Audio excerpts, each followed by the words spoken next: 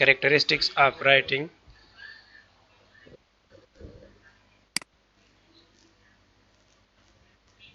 Characteristics